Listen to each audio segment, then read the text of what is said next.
Good, happy Tuesday evening. I'm Riley King, and welcome to the Riley King Newscast. Let's get started. First up, recreational marijuana to become Maine law January 30th.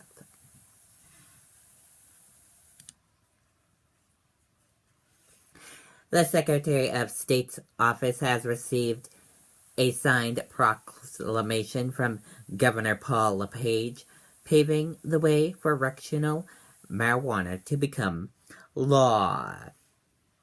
The referendum passed by voters in November allows Maine residents to cultivate, manufacture, distribute, test, and sell marijuana and marijuana products.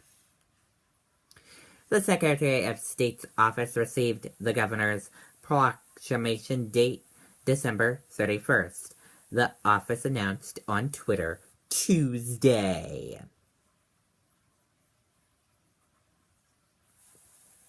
The proclamation reads, in part, although the governor maintains strong concerns regarding the integrity of Maine's ballot and accuracy of Maine's election results and cannot assist to the accuracy of the tabulation certified by the Secretary of State. The law will become effective 30 days from the signing date, which is January 30th.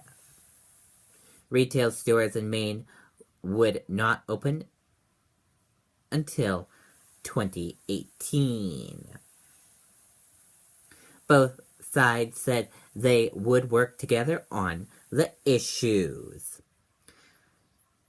A recount last month found the referendum passed by 4,073 votes. The governor had said he was concerned about the ballot questions passed on Election Day.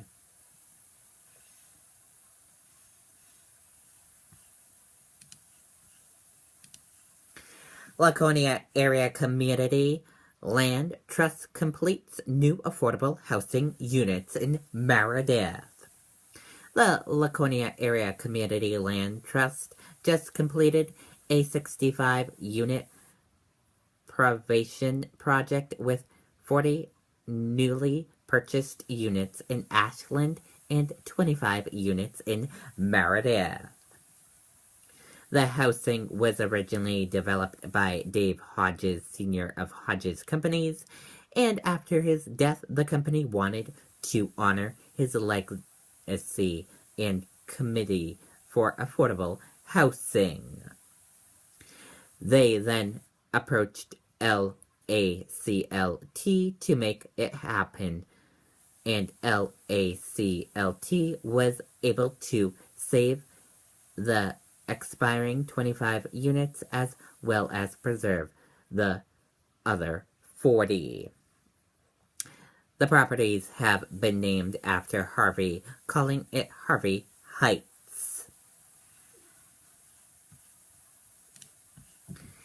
Feds inmate may have been wounded in escape. Let's take a listen to this video from NBC Boston. The U.S. Marshal says they had great information and detail on the escape of James Morales, but when we asked what that was, they said they couldn't comment. Now, this is the man they're looking for, James Morales, with his most recognizable feature being an eagle tattoo on the left side of his neck. They tell us their search is ongoing and around the clock with multiple police agencies involved, Massachusetts and Rhode Island state police agencies, as well as the U.S. Marshals. Now, this is day 4 of their search since Morales escaped from the high-security prison in Central Falls, escaping from that prison, but they would not tell us where they are searching or what they believe he is wearing, saying, just be vigilant. Our immediate priority has been and continues to be to find James Morales and get him off the street. Mr. Morales has the potential to be dangerous and could be armed. And coming up new at 5 o'clock, police say they're looking at certain locations in Rhode Island and Massachusetts for where Morales may be because of what happened to him during the escape. We'll have that new for you at 5 o'clock. We're live in Providence. Perry Russell, NBC Boston. Okay, and there you go on that report.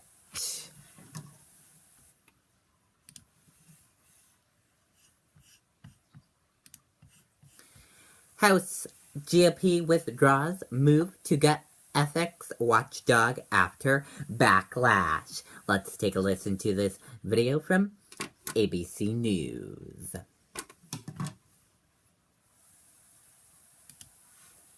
Delivering an opening day flip-flop. House Republicans had planned to weaken the Office of Congressional Ethics, an independent office in charge of investigating lawmakers' misconduct. Lawmakers themselves would have had control over the group. The activities of the OCE that unjustly target members of Congress, and they should not be subjected to anonymous complaints.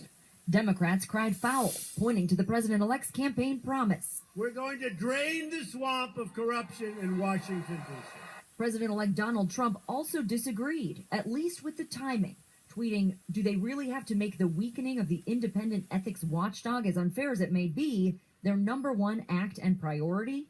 Within hours of the tweet, House Republicans reversed course. I thought it was not the right way to proceed. Republicans are vowing swift action on repealing Obamacare, slashing taxes, and stripping regulations, hoping to tee several measures up for Trump's inauguration in 17 days. President-elect has a very clear message to Capitol Hill, and that is it's time to get to work, and it's time to keep our word to the American people.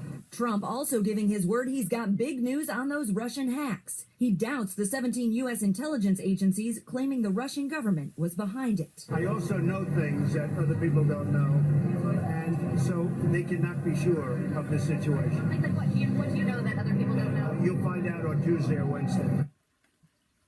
We're expecting two high-profile visits here on Capitol Hill tomorrow. Vice President-elect Mike Pence and President Obama. They'll both be strategizing with their parties over Obamacare. Megan Hughes, ABC News, Capitol Hill. Okay, and there you go on that report.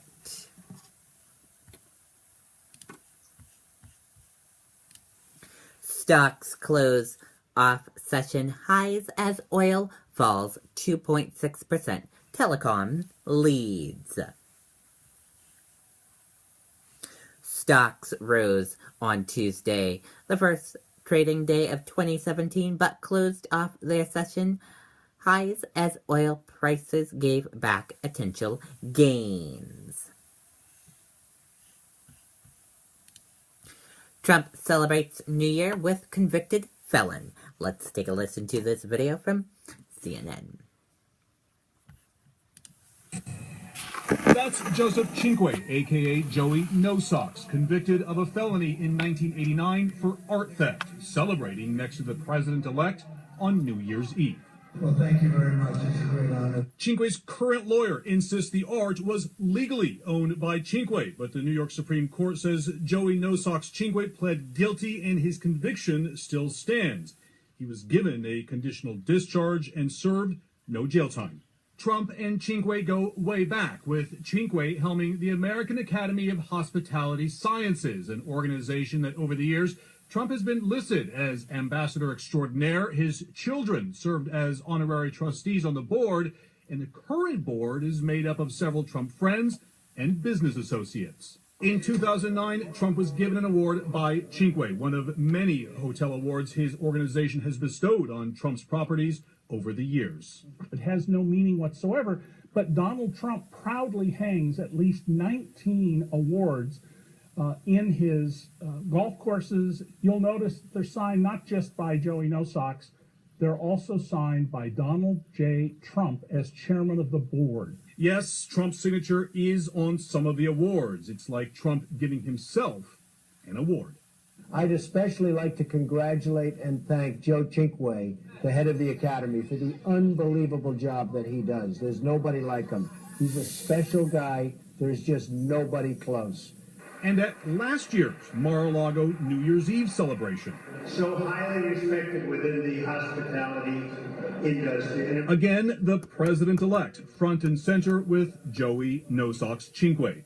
Last May, Trump told the Associated Press he didn't know Cinque well and wasn't aware of his conviction. Let's assume Donald Trump doesn't know who this guy is. Wow. Donald Trump is so unaware and doesn't have people around him to warn him that you are standing next to a convicted felon who credibly claimed to have a relationship with John Gotti. That's astonishing. Okay, and there you go on that report. And that does it for the Riley King Newscast right here on the Riley King Network. I hope you all have a great rest of your Tuesday night. Good night, everyone. Bye.